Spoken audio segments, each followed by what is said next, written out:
Sir नमस्कार। नमस्कार। Sir क्या नाम है आपका? हेमचंद दास। हेमचंद जी कहाँ से आए? मैं जिला सोलन, हिमाचल प्रदेश से।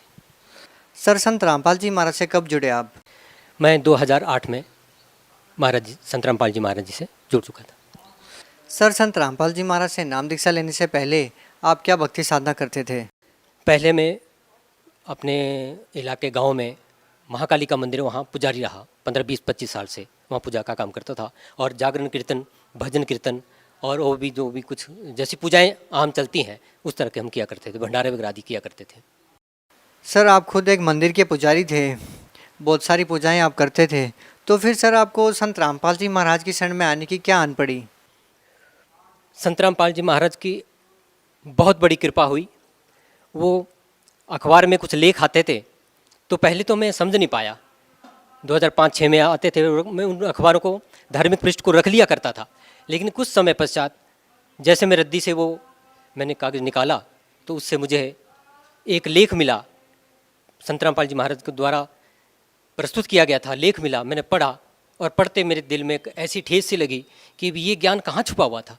फिर उसके पश्चात मैंने उसमें कुछ नंबर देखे और नंबर देखने के बाद पुस्तकें मंगवाई और जब उसमें ज्ञान पढ़ा तो मैं हैरान रह गया कि पाँव के तले की ज़मीन जो है खिसक चुकी थी। क्योंकि एक मंदिर में पुजारी होने के नाते मुझे ये ज्ञान इस तरह से मिल रहा है, पहले से ऐसा ज्ञान हमें कभी सुना नहीं था, जो कि महाराज की कृपा, संत रामपाल जी महाराज की कृपा से ये ज्ञान हमें उस अखबार के माध्यम से, उसकी कटिंग भी आज मैंने रखी हुई है प्रमाण के तौर पर, तो वो मेरे लिए एक वरदान साबित सिद्ध हो गई और मैं इस तरह से पुस्तकें मंगवा कर महाराज के ज्ञान से परिचित हुआ। संत रामपाल जी महाराज ने बहुत बड़ी कृपा की।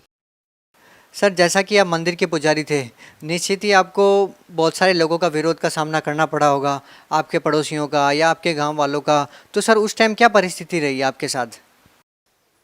मैंने बताने की कोशिश बहुत की और ये जताना ज़रूर किया कि भी कुछ ऐसा ज्ञान भी है वो मैं बताना चाहता हूँ, लेकिन किसी ने इस बात पर, हमारे बातों पर गौर नहीं किया और हमें ये कह दिया कि आप ये ज्ञान यहाँ मत सुनाओ, आप इस तरह की बातें यहाँ मत करो।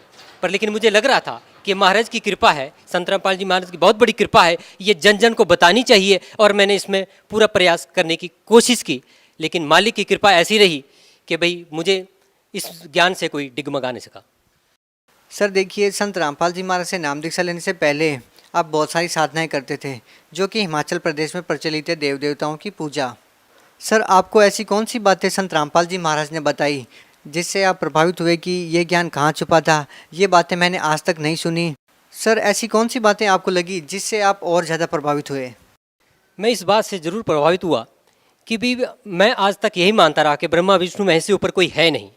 लेकिन जैसे ही महाराज की ये बात और ये ज्ञान पुस्तक से पढ़ी कि कबीर परमात्मा है, सोचकर हैरान हुआ कि कबीर परमात्मा, ये तो हम पढ़ा करते थे, दोहे पढ़ा करते थे, गुरु गोविंद दोनों खड़े, काको लागू पाए, बलिहारी गुरु आपने जिन गोविंद दियो मिलाए।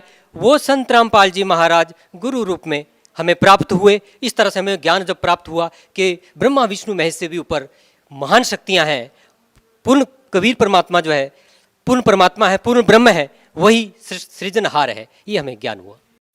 सर हिंदुस्तान में लाखों धर्मगुरु हैं, आपने हिमाचल से सैकड़ों किलोमीटर दूर हरियाणा के संत रामपाल जी महाराज से ही नाम दीक्षा क्यों ली?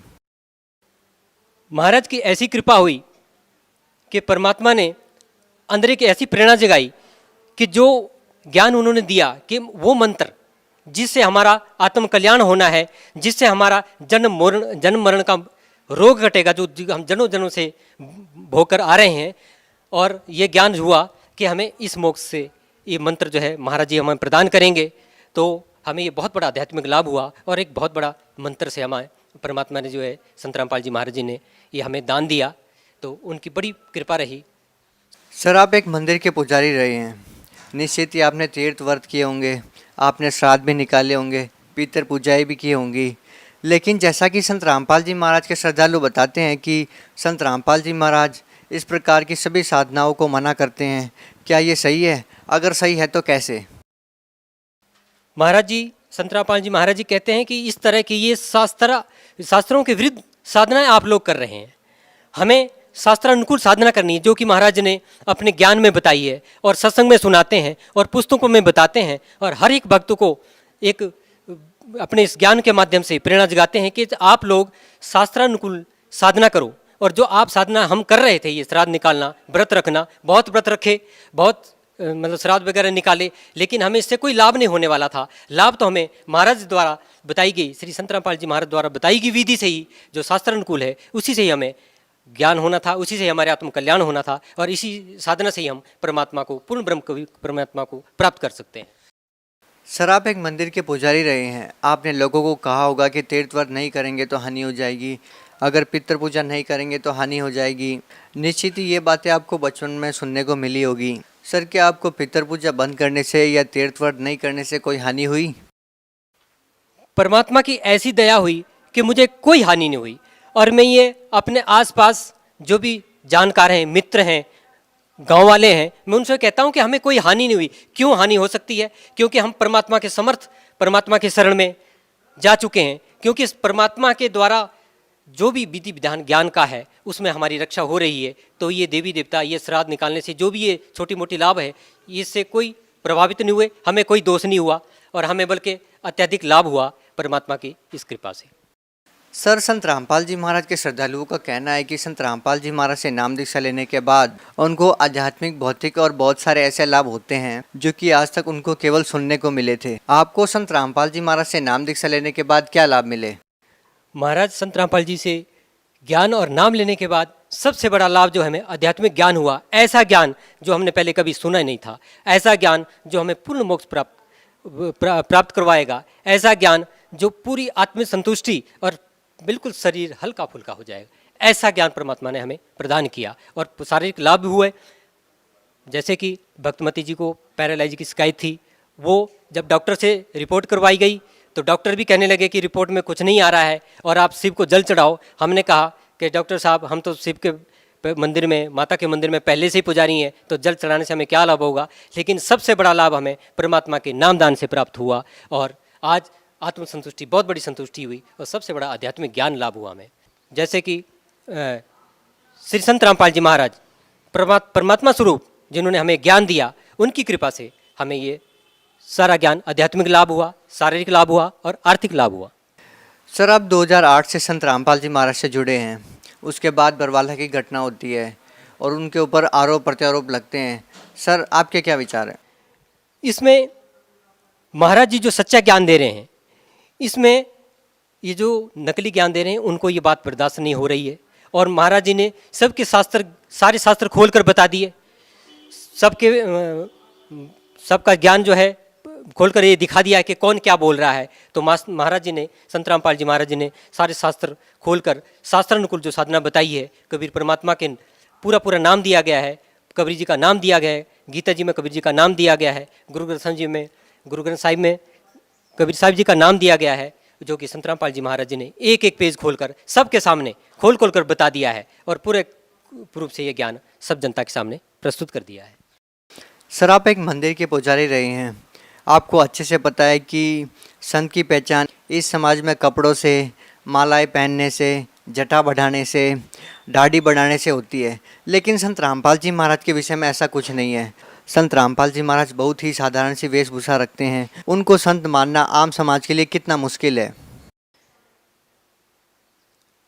भाई साहब, इसमें सबसे बड़ी बात है कि श्री संत रामपाल जी महाराज ने, जो उन्हें सारे शास्त्रों का ज्ञान है, सिर्फ एक हिंदू वेद धर्मों का नहीं, गीता का नहीं, इन वेद और गीता से लेकर कुरान शरीफ, बाइबल, गुरु ग्रंथ साहिब और सभी वाणियों का जो गूढ़ रहस्य जानते हो, वो एक संत की पहचान है कि सारे गूढ़ रहस्य उन्होंने जनता के सामने खोल के बता दिए कि कबीर परमात्मा ही पूर्ण परमात्मा है, वही सर्वशक्ति है, वही पूजनीय है। कंठी माला सुमरनी, पहरे से क्या हो, ऊपर डुंडा साध का और अंतर राख्या को। इस तरह से ये जो चोला पहनकर, साधु महात्मा टीका बिंदी लगाकर ये जो ज्ञान देने की कोशिश कर रहे हैं, लेकिन अंदर इन्हें शास्त्रानुकूल ज्ञान नहीं है और ये ज्ञान को समझ नहीं पा रहे हैं। इससे संत की पहचान नहीं होती है। संत की पहचान शास्त्रानुकूल और उसमें गूढ़ रहस्य जो छुपे हुए हैं उनको जो खोल कर बता दें, वही संत की पहचान है। और बिल्कुल साधारण विषयों में और समदृष्टि, सब पर एक दृष्टि रखने वाले वही संत होते हैं। सर, भगत समाज को क्या संदेश देना चाहते हैं? संत रामपाल जी महाराज की कृपा से जो ज्ञान प्राप्त हुआ उसके माध्यम से हम प्रार्थना ही करना चाहेंगे सभी भक्त भाई बहनों से कि परमात्मा द्वारा दिया गया ज्ञान, परमात्मा द्वारा लिखी गई पुस्तक ज्ञान गंगा, धरती पर अवतार और अन्य पुस्तकें आप ध्यान से पढ़ें। महाराज द्वारा दिया गया सत्संग ध्यान से सुने। हमारे अंदर जब ये ज्ञान पहली बार प्रवेश हुआ तो हजारों सवाल पैदा हुए, लेकिन हर सवालों का जवाब उस ज्ञान गंगा के अंदर है और महाराज संत रामपाल जी के सत्संग में है, वचन में है, हर एक जवाब उसी में आपको मिल जाता है। फिर भी भगत एक दूसरे से भी पूछने की कोशिश करते हैं। आप प्रेम पूर्वक सुने, ध्यान से सुने और सत्संग में जो है पूरा ध्यान रखें। जहाँ भी सत्संग हो रहे हों तो उसमें महाराज की जो भी एक एक वाणी, एक एक शब्द पूरे एक भागवत के बराबर है। उससे हमें हर सवाल का जवाब प्राप्त होता है। सर, संत रामपाल जी महाराज अभी जेल में हैं। आज आपका भाव उनके प्रति कैसा है? पहले से काफ़ी ज़्यादा, इसलिए कि महाराज जी एक सच्चाई के लिए सुना था। पहले हम जब जुड़े नहीं थे तो 2006 में महाराज जी जेल धाम में गए हुए थे, तो उस वक्त हमें ज्ञान हुआ था कि भी महाराज जी एक सच्चाई को लेकर चल रहे हैं। तो जो सच्चाई उन्होंने आज से 20-25 साल पहले बोल दी, वही सच्चाई 2006 में भी बोली, वही सच्चाई आज भी बोली है, जिस सच्चाई के खातिर वो जेल धाम में बैठे हैं। और कहते हैं कि सच बोलने वाला कभी डरता नहीं है। उन्होंने दुनिया को जगा दिया है और हर एक आत्मा को उन्होंने उठा दिया है कि आप पढ़िए और अपने ज्ञान को समझिए और अपना आत्म कल्याण करिए और परमात्मा के शरण में जल्दी से जल्दी आइए। सर, क्या कारण है कि संत रामपाल जी महाराज के जेल में होने के बावजूद भी लाखों लोग उनसे जुड़ रहे हैं? जेल में भी बहुत सारे लोगों ने उनकी विचारधारा से प्रभावित होकर उनके अनुसार चलना शुरू कर दिया है। क्या कहना चाहेंगे? इसलिए कि महाराज के उस ज्ञान को समझकर जल्दी से जल्दी जितनी भी भक्त आत्माएं हैं वो नाम लेना चाहती है, क्योंकि वो पहले की पूजाओं से, पहले की किए गए साधनाओं से कष्ट पे कष्ट उठा रहे हैं, लेकिन परमात्मा के नाम दान से शारीरिक कष्ट, दैहिक, दैविक, मानसिक तीनों ताप बड़ी जल्दी से शीघ्र मतलब वो तीनों तापों का निवारण हो रहा है। तो इसलिए महाराज के उस ज्ञान को समझकर, उस ज्ञान को पढ़कर, जानकर शीघ्र महाराज के नामदान से जुड़ रहे हैं, जिससे उनकी संख्या दिन प्रतिदिन बढ़ती ही जा रही है। और ये सुनकर हमारा हृदय भी गदगद होता जाता है कि सच्चा ज्ञान जो संत रामपाल जी महाराज जी ने इस धरती पर, जो कि एक संपूर्ण कबीर परमात्मा के अवतार हैं, महाराज जी एक कबीर परमात्मा के अवतार हैं, वो जेल धाम में नहीं है। जेल में तो हम हैं, हम काल की जेल में फंसे हैं और हमें इस जेल से छुड़ाने के लिए महाराज एक जेल धाम में एक साधारण संत की भूमिका कर रहे हैं। हिमाचल के लोगों को क्या संदेश देना चाहेंगे जो लोग ये सोचते हैं कि हम ऐसे संत से क्या नाम लें जो आज जेल में है? अपने सभी पहाड़ी भाइयों से ये कहना चाहूँगा मैं कि भाई जल्दी से जल्दी आओ भाई। ये ज्ञान हमारी भाई बहनों, इस ज्ञान को तुम इस तरह से समझो कि भाई ऐसा ज्ञान हमें पहले कभी नहीं मिलना। जी, बहुत बहुत धन्यवाद। सत साहिब।